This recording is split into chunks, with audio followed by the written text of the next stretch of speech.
Allora, sono passati 6 mesi dal mio primo video a tema overgrip, da allora ho fatto molta più esperienza, ho imparato tante nuove cose e come vedete qui sul tavolo ci sono un po' di oggetti di cui andremo a parlare, sempre a tema overgrip, ma innanzitutto su questo video voglio rispondere alle domande principali a tema overgrip. Quali scegliere? Come metterli e quanti metterne, confrontando ovviamente la mia esperienza con tutte le opinioni che ho sentito di allenatori e professionisti nel campo. Qui in descrizione trovate anche un indice di tutte le cose di cui andremo a parlare oggi, così potete saltare da una parte all'altra, e ora direi che possiamo iniziare. Partiamo con il dire che il mondo overgrip va moltissimo a gusti, non c'è la tecnica ideale per tutti, non c'è l'overgrip ideale per tutti e non c'è neanche la quantità di overgrip ideale per tutte le persone. Avendo ognuno di noi mani diverse, racchette diverse e feeling con la racchetta diversi, oltre che esperienza ed abilità diverse, perché un principiante usa una tecnica diversa da un professionista, l'uso e tutti gli strumenti inerenti agli overgrip vanno testati e provati persona per persona. Quello che vi andrò a dire oggi sono le regole generali e l'uso che ne faccio io, però voi dovete provare caso per caso. Detto questo, direi che possiamo partire con le domande fatte prima. Numero 1, quale overgrip scegliere? Qui ci sono tantissime marche e tantissime tipologie, Babolat, Nox, Bull Paddle, eccetera eccetera eccetera. Io personalmente i miei overgrip preferiti sono i Wilson Comfort. Questi sono quelli lisci non perforati e sinceramente gli ultimi 2 allenamenti ho testato quelli perforati ed essendo in estate con i perforati mi sono trovato meglio. Probabilmente durante tutti gli altri periodi dell'anno o con un clima più freddo mi trovo meglio con quelli lisci, però come vedete anch'io stesso sto continuando a provare perché gli ambienti cambiano e le temperature cambiano e tra l'altro con il cambiare degli ambienti cambia anche la percezione che abbiamo con la racchetta. Comunque, detto questo, questi sono i miei preferiti e sono anche quelli che ho visto più usare, perché alla fine da quel che ho visto fino ad ora sono il miglior rapporto tra qualità, durata e prezzo.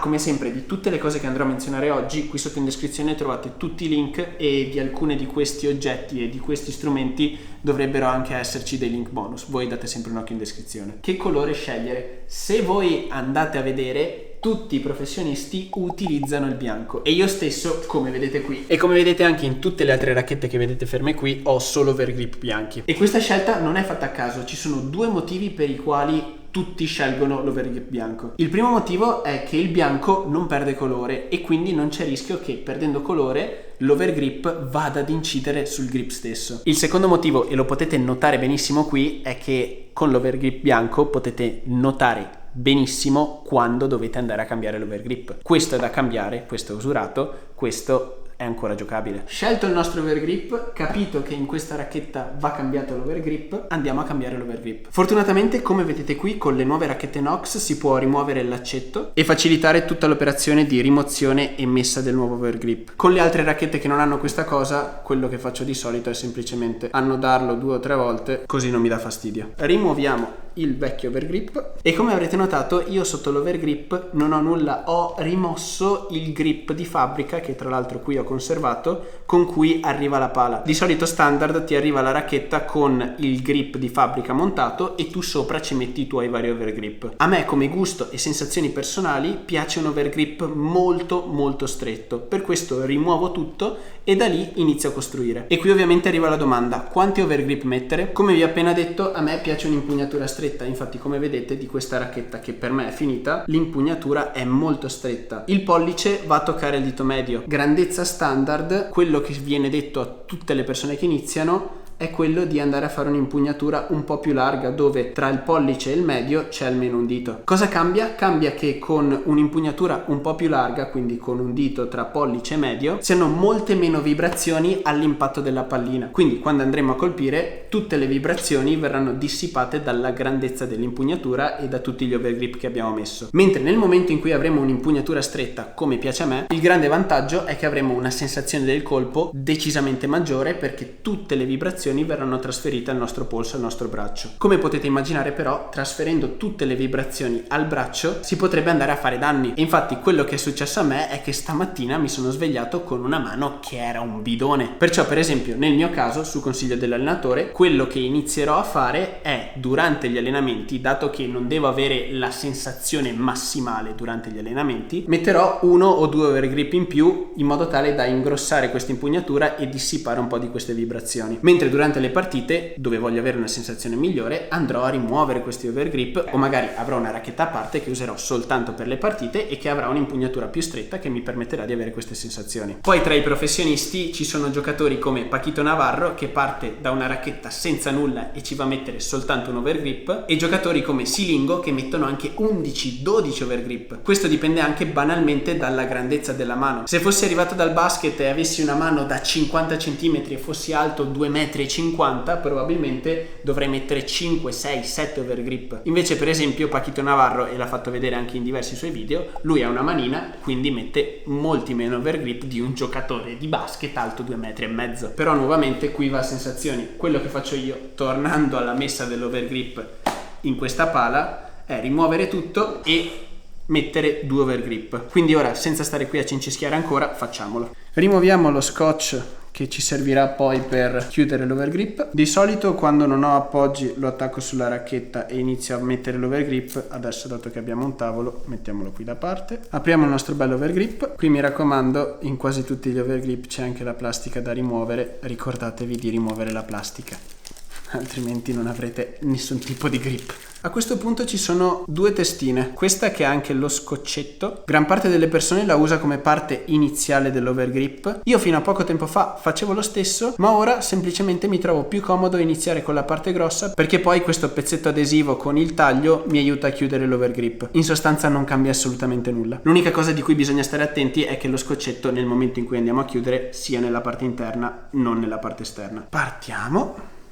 A questo punto ci sono due domande. Una è la tensione con la quale bisogna fare questa operazione e l'altra è la distanza con la quale bisogna fare questi arrotolamenti. Anche qui la cosa va molto a gusti e l'unica cosa che ci può aiutare come cosa standard da cui partire è di iniziare con la parte con la colla e di utilizzare come frequenza questa linea obliqua che ci dà la parte con la colla. Nel mio caso, dopo aver provato decine di volte, ho una mia tensione e una cosa che io utilizzo è avere un tacco della racchetta, quindi una parte alta dell'overgrip un po' più grossa, perché questo almeno a me aiuta con l'impugnatura. Come vedete qui il fondo è un po' più grosso di tutto il resto dell'overgrip. Infatti quello che faccio è 2 giri in più, 1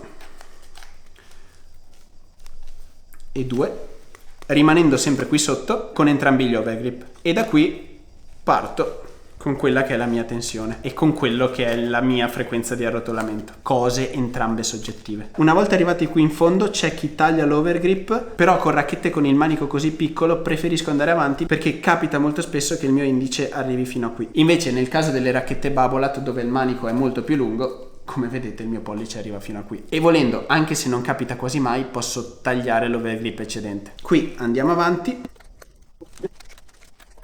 là. E come vedete la parte con quel pezzettino di colla ci ha aiutato a chiudere l'overgrip. Ora prendiamo il pezzo di scotch e andiamo a fargli il giro di chiusura.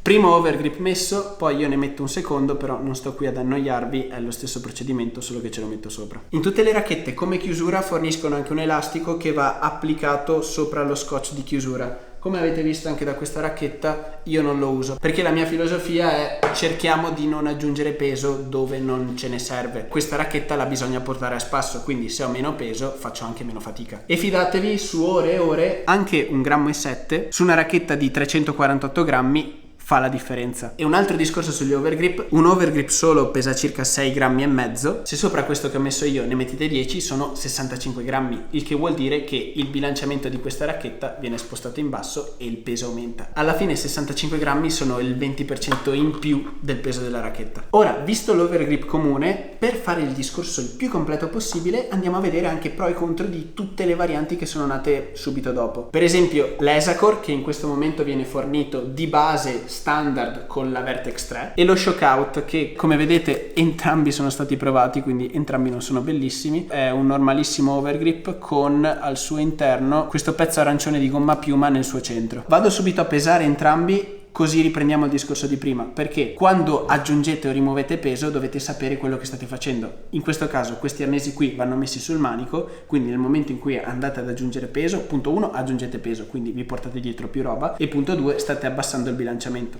che potrebbe anche essere utile se è quello che cercate. Detto questo, un ESACOR pesa 15 grammi e bene o male 15 grammi sono circa 5% in più di una racchetta. Il normalissimo Shockout circa 8 grammi che sono il 2-3% in più di una racchetta. A chi potrebbero essere utili queste due cose? Sicuramente a tutte le persone che soffrono moltissimo di vibrazioni quando giocano a padel, perché entrambi questi arnesi eliminano le vibrazioni e aiutano moltissimo da quel punto di vista. Punto 2, ai principianti, perché entrambi questi due arnesi vanno a prendere la forma della nostra impugnatura e quando siamo principianti usiamo un'unica impugnatura. Quindi man mano che utilizziamo l'ESACOR o lo Shockout, uno tramite la plastica, l'altro tramite la gomma piuma, prenderanno la forma della nostra mano e la forma della nostra impugnatura e saremo molto più comodi e avremo un'impugnatura più resistente. Per quale motivo non li utilizzo più? Io lo Shockout quando stavo iniziando l'ho usato per un bel po' e mi è stato molto utile. Ora però non lo utilizzo più ed oltretutto, se guardate, nessun professionista utilizza queste cose, per il semplice motivo che i professionisti e le persone un po' più esperte continuano in ogni momento del gioco a cambiare l'impugnatura per facilitare un colpo piuttosto che l'altro, e quindi non gli servirebbe a nulla che questi due arnesi prendano l'impronta della loro impugnatura, anzi potrebbe addirittura essere controproducente perché andrebbe a fissare l'impugnatura in un'unica situazione, mentre loro per ogni colpo che vanno a fare continuano a cambiare l'impugnatura proprio in base al colpo. Oltre al fatto che aggiungendo spessore si va ad eliminare la sensazione sulla pallina, quindi quella vibrazione che alle volte è ricercata. Poi in realtà qui ho soltanto lo Shockout e l'ESACOR, però di varianti di questi arnesi ce ne sono veramente tantissime. Alcune le ho provate e vengono vendute con grandissime ricerche scientifiche. Alla fine l'effetto che hanno è sempre più o meno lo stesso di questi due, quindi con gli stessi pro e contro. Detto questo,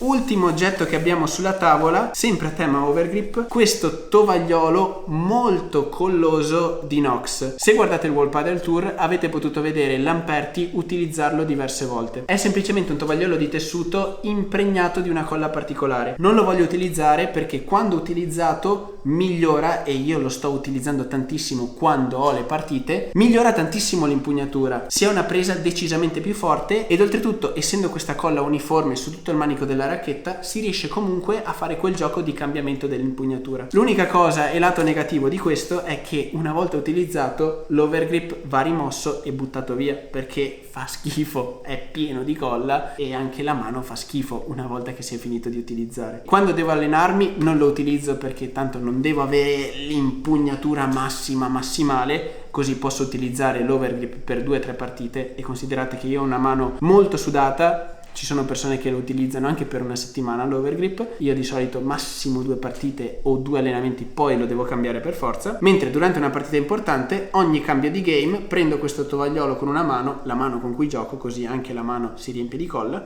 e lo passo. Detto questo, direi che abbiamo approfondito il mondo overgrip un bel po'. Io continuerò a farlo, infatti qui ho il salvapelle che voglio iniziare a testare in n modi. Iscrivetevi a questo canale così non vi perdete tutti i futuri aggiornamenti. Lasciate un mi piace se il video vi è stato utile o vi è piaciuto e noi ci vediamo alla prossima avventura. Ciao a tutti ragazzi!